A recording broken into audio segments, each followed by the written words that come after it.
Welcome to this week's episode of Formative. Our guest today is Dr. Laurence Aronstein, a lifelong educator who has dedicated nearly 50 years to public education as a teacher first and now a superintendent. Through his coaching firm, Educational Performance Consultants, he's guided more than 800 school leaders and aspiring leaders to grow and thrive. In today's conversation, we dive into the most pressing challenges facing our public school system, the biggest mistakes he's made over the course of his career, and what drew him back to the field after retirement. Hello and welcome. I'm Rachel Gazdick, CEO of New York Edge, and my co-host today is Semaji from MS 452K. Semaji, can you tell us a little bit about yourself? My name is Semaji. My hobbies are football, my subjects that I'm strong in, and my favorite subjects are math and science. What I like the most is learning about other people. And who are we interviewing today?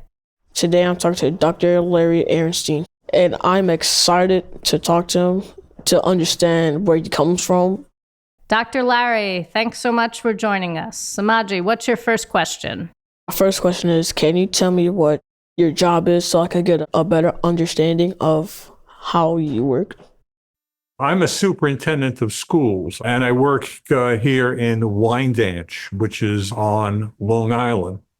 But way before that, 60 years ago, I started off as a teacher in New York City in Queens. At a point, I retired. I retired about 15 years ago. When I went back and became a superintendent, my oldest grandchild, who at the time was about 6 or 7 years old, said, "Hey, Grandpa, you went back to work. What do you do?" And I started to try to explain to him how I help teachers and I help principals and all of that. And he's listening and he said, "So what you're saying is that you're the boss of everybody?" I said, "Yeah, that's what I do. I'm the boss of everybody." He said, "So you're the boss of my principal?" And I said, "Well, if I worked in your school district, yes, I would be the boss of your principal." So I do a lot of stuff all day long. I get to work at about 8 o'clock in the morning, and very often I have evening meetings. There are times that I don't walk back in my house until 11 o'clock at night. Wow. I'm very, very busy. I have to take care of making sure all of the buildings have heat and are clean. I have to make sure that we have plenty of money to operate with. I have to make sure that all the teachers have whatever they need. I have to make sure that everybody's doing their jobs. And if they're not doing their jobs, I have to make sure we hire enough people, all of that. Here, I'm the boss of about 1,000 people. Oh, wow. So I have a lot of responsibility. Yeah. And with those responsibilities, sometimes is it hard? Sometimes it's very, very hard sometimes. Usually it's joyful. Usually I have a lot of fun. I have a wonderful staff, and I spend a lot of time with them, and they help me with a lot of the things I have to do. But I would say, well, just on Friday, I had to fire somebody. And because I had to tell her that next year we're not going to have enough money for her to do her job. And I really liked her. And I had to call her in, and I had to tell her that she's not going to have a job anymore after June 30th. Those are the really hardest things that I have to do, okay? And sometimes when students misbehave, I have to, suspend them and even tell them that they can't come back to the public schools anymore. And that kind of breaks my heart, but these are things that have to be done because they're doing things that are dangerous and could hurt other people. So those are the hard parts of my job, is dealing with the people. Okay? Mm-hmm. Interesting. What are some of the biggest challenges that school face that you think you could help solve those problems? Well, there are a lot. We got a lot of challenges. For 60 years, I've been involved with this. And I think that the way teachers teach has to be improved. Teachers do too much telling and too much talking, and they have to do a lot more questioning and let the kids answer so that we stimulate them as thinkers. So that's number one. Okay. Number two, I think a lot of what we teach may not be as relevant to students. Every time I ever taught a class my whole life, there would be a kid who raises his hand and they would say, Dr. Aronstein, why do we have to learn this? Okay. And I always felt as if I needed to give them a good reason, something that they were interested in, something that would be really important in terms of their future, that we ought to be teaching things that are relevant to young people in terms of where they are now and where they're going to be in the future. And I think we've got tremendous challenges in preparing our young people today to work in a whole different world in terms of, for instance, technology. You hear all about artificial intelligence. Where are those workers going to come from? We have to prepare our young people to do that. And also a big challenge in terms of young people is that they don't seem to be turned on to the love of learning. That learning is so much fun to learn about the world around you. And we're very distracted. Okay, my grandchildren, they come home and all they want to do is to get on their tablets and play games. Okay? And they're not spending enough time reading and doing their homework and studying. They spend hours and hours and hours on computers, on playing games. And that's a real problem that faces us every day. I can understand that because coming from me, I know since I also, when I get home, but like I have a day, like on the weekends, I can only play on my games. So like on Fridays, I can only play on Friday, Saturday, Sunday, I can only play on my games. Yeah. Hours and hours and hours and hours, right? Oh, looking back at your career journey, is there anything you would done differently or do differently? Well, I could probably talk for hours about that and tell you stories that you wouldn't believe. Okay. But I'll answer it in a more general way rather than give you a specific story. I was very successful very early on. I had my doctorate.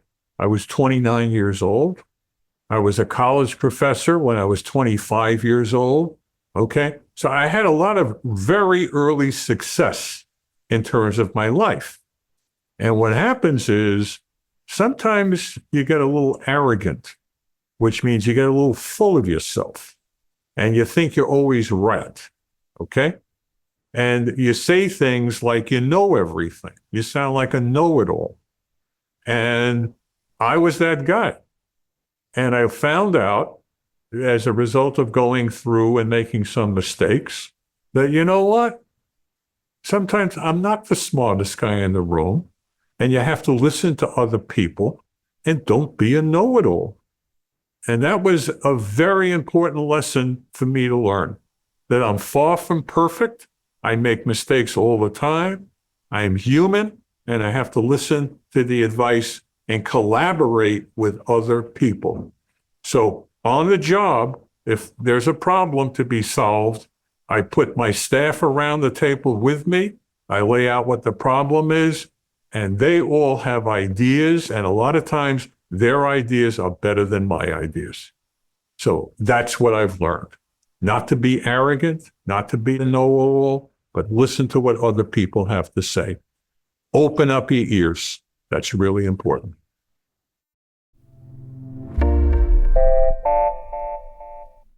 you decided to retire and you came back to work. I'd like to understand why. Well, when I retired, and this is 15 years ago, I got to do a lot of things I wanted to do. I had more time. And so my wife and I, we did a lot of traveling. We went all over the world. I went to China. I went to Peru. I went to Croatia. I went to Africa. And, Oh, it was, wow. yeah, it was a lot of fun. But after a while, and oh, by the way, I wrote 4 books. I always wanted to do some more writing. But after doing all of that, I got bored. And I said, what really makes me happy is to going to work every day. So that's when I started going back to work. Because I got a little bit bored of having all that fun, if you could believe that. And also, by the way, I had a lot more time to watch the Yankees and go to Yankee games because I'm a big baseball fan. I could tell you all about that if you're interested. Oh, I'll gladly be interested if you tell me. Okay, so I'm going to tell you. So I grew up in the Bronx near Yankee Stadium. Okay? So how old are you? 12. 12.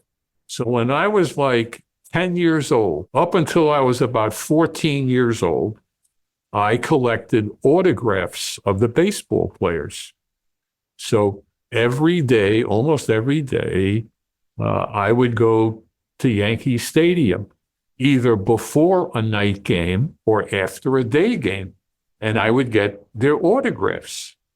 And in those days, the Yankees weren't the only baseball team in New York. There was the Brooklyn Dodgers. Okay, now they're Los Angeles, but there was the Brooklyn Dodgers, and there was the New York Giants. So I had the autographs of every player, coach, and manager in the major leagues. Everybody. Oh, And original. So I would go up to them and get their signatures.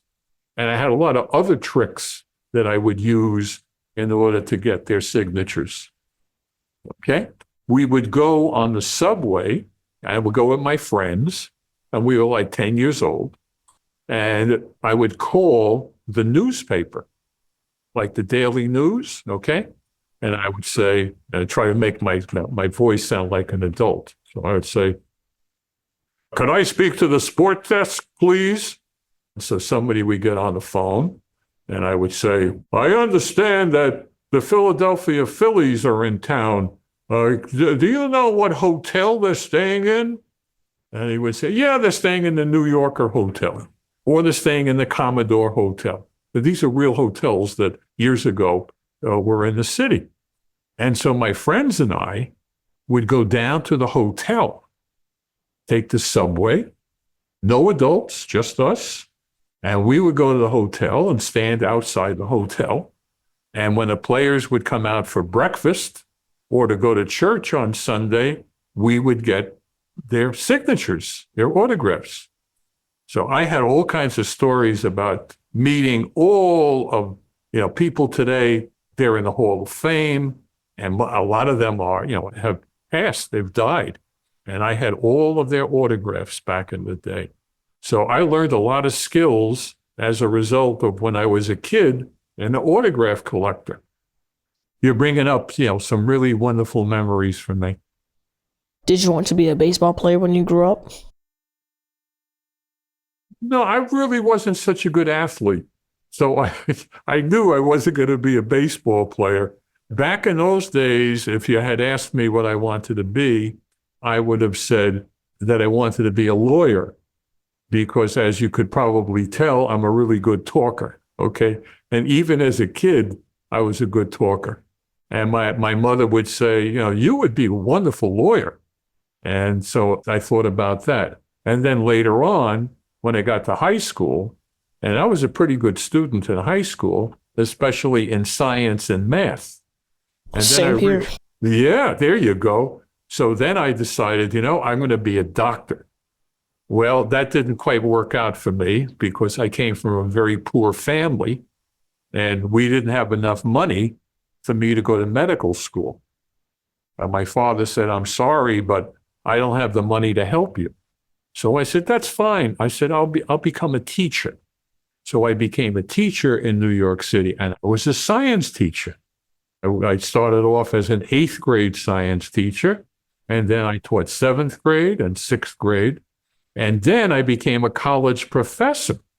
I taught science in colleges full time. I was a professor. So my favorite subject is math and science. There you go. There you go. And in math right now, we're doing 8th grade work. I still love math and science. And sometimes I go into classrooms and I teach lessons. I still love to teach kids. So I'll go over to the middle school and I'll teach a lesson and really enjoy doing that and challenging the kids. To me, it's all about thinking, what I call inquiry, which is asking a lot of questions and getting kids to think for themselves. Well, since I'm in middle school, can you give me ideas so I know what job or career I would be good for or like I could do? The whole world is out there in front of you, all right? And when you go to a nice restaurant, right? And you take a look at the menu, you got so many choices. And there are restaurants that put out a big smorgasbord. That's all kinds of different foods at a table, okay? Many, many, many, many different foods. And so, my hope is that you try and you taste and you see what's really tasty. You see what you love. So education is kind of like that. It's like a smorgasbord, and you should give yourself a chance to taste a little bit of this and a little bit of that. And then if you like it, you get more and more into it. So let's say you go to a Chinese restaurant and you find out, gee, I really like Chinese food. So you go to other Chinese restaurants and you see different ways in which they prepare. You understand what I'm saying? But the key is, I grew up in a family in the Bronx. It was what you would call a tenement. So it was an apartment house. We didn't have an elevator. We walked up to the 3rd floor. My father was a custodian. He washed floors. He cleaned toilets. My mother was handicapped. She couldn't work. And we didn't have a lot of money. We didn't have a car. I didn't go anywhere. I went to New Jersey a couple of times. Once I went to Connecticut growing up. I was never on an airplane. So my father would pull me aside and he would say, look, you're a really smart kid. All right? If you're going to make something of yourself, you got to get a good education. I want you to go to work every day with a white shirt and a tie. Okay? I want you to be a professional person. So I did my homework, I studied, and my whole education, my bachelor's degree, master's degree, my doctorate, Dr. Larry, all on scholarship. My education was for free because I was a good student and I took it seriously. So my best advice to you is be a good student, test the different subject areas like a smorgasbord, give yourself time to make up your mind what you want to do with your life, what interests you, and whatever you pick, you want to pick it because you love doing it, because it fulfills you. And get a good education. Your key to success is getting a good education. How's that? That's right. I love that. So our final question for you is this. If you could go back and speak to yourself at 12 years old, what would you say? I would tell myself when I was 12 years old that you have no idea where life is going to take you. I had no idea that at a point, various points in my life, that I would be in China.